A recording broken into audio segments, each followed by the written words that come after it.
Radio Cité Genève. Rendez-vous. Genève, capitale du monde. Radio Cité Genève, carrefour de toutes les cultures. Mix Cité, le rendez-vous des minorités linguistiques. Toutes les cultures, toutes les Genèves. Un rendez-vous unique. À suivre chaque semaine en exclusivité sur Radio Cité Genève et sur www.radiocité.ch. Anne-Catherine Clément. Née au Brésil, notre invitée a séjourné dans de nombreux pays avant de s'installer à Genève. Nous sommes ensemble pour évoquer ce parcours. Inès Bastos de Azevedo, bonjour. Bonjour. Alors, le carnaval, la samba, la plage. Parlez-nous de quelque chose du Brésil qu'on ne connaît pas encore.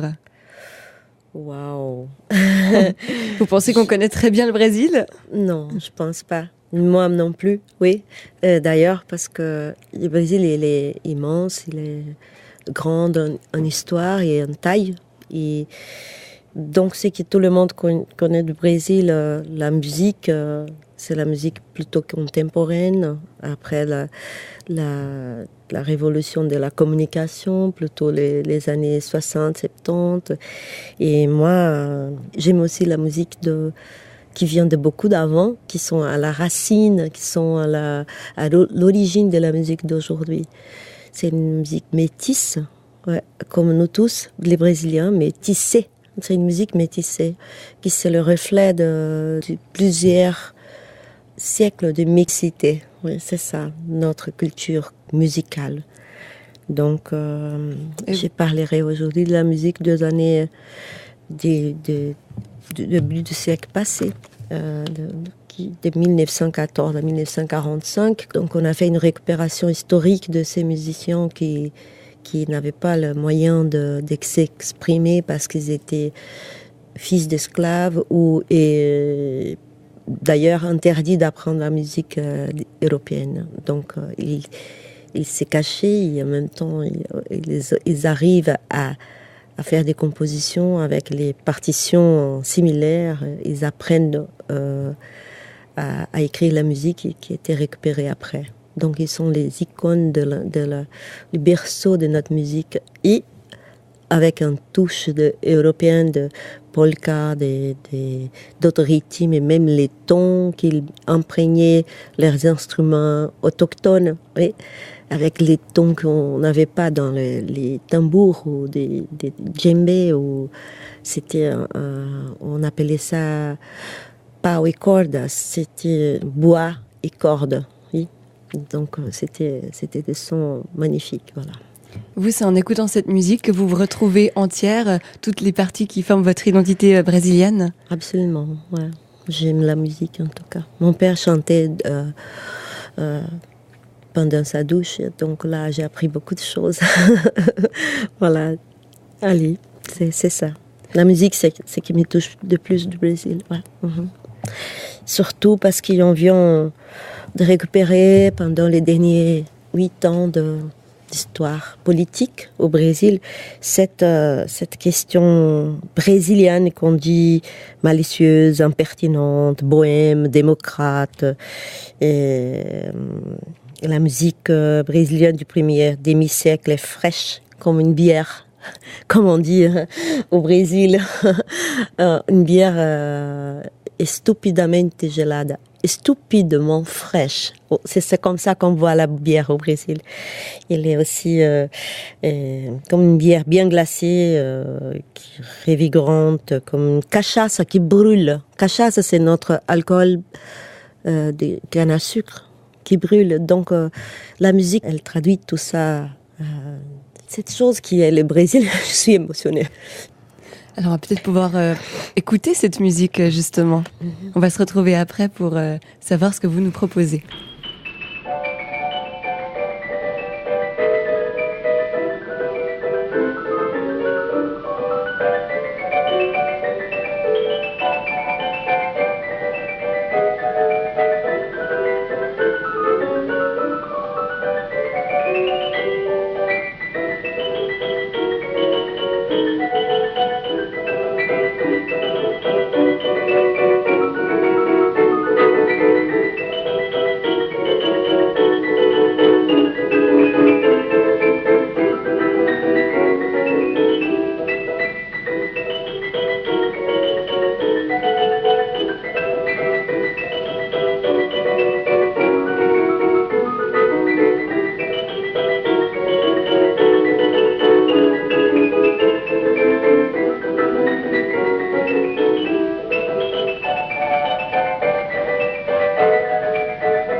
Radio Cité Genève. Mix Cité. Toutes les minorités linguistiques. En première partie de cette interview, nous avons découvert le Brésil à travers sa musique avec notre invitée Inés Bastos de Azevedo.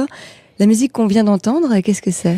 C'est une pièce de piano écrite au début, à la fin du siècle XIX, oui, et par un messie qui s'appelle Ernesto Nazaré. Il est né le 1863 et est mort en 1934 et d'une famille très modeste, peut-être fils d'esclave pour l'époque qu'il est né, et il est orphelin à 11 ans. Il compose, il était quelqu'un de très introverti, avec une musique rigide, presque classique, lui... il n'aimait pas qu'on dansait avec ses musiques. Pour lui, c'était quelque chose à entendre, c'est contraire à tout ce qui était à l'époque la culture. Tout le monde essayait de danser. Il inspire beaucoup de gens après la deuxième partie du XXe siècle. Il inspire beaucoup de gens, pas par son rythme, mais par sa capacité de créer de rien. Donc, cette naïveté brésilienne qui ne se reconnaissait pas comme anthropophage seulement, mais aussi qui mangeait de tout qui c'était autour d'eux. Vous voyez, ça c'est le Brésil qui prend d'ici, prend de là, adapte, il crée quelque chose de nouvel, qui c'est notre culture, qui c'est cette mixité qui ça fait 500 ans et je pense qu'on a beaucoup à apprendre au monde de comment c'est vivre ensemble. Vivre ensemble, même qu'on a beaucoup de problèmes. On n'est pas un pays sans racisme, on n'est pas un pays sans conflit, sans inégalité, mais nous sommes un pays avec joie de vivre. Ouais, c'est ça, je pense, qui fait que le peuple brésilien tient à ce qu'il est, parce qu'il a quelque chose dans l'air c'est pas dans l'air des temps, c'est dans l'air de tous les temps qui fait qu'on puisse se recréer à chaque difficulté. Donc c'est comme ça que je m'identifie aussi comme une personne qui essaye de se recréer à chaque moment de mon histoire, voilà. Votre histoire qui s'est égrenée un peu dans le monde entier. Vous avez beaucoup voyagé, vous avez vécu à de nombreux endroits. C'est votre métier qui vous a fait parcourir le monde ? En grande partie, oui. Je suis née d'une famille simple, de classe moyenne normale. Mère institutrice, papa qui est voyageur, qui vendait les produits de cuir. Donc,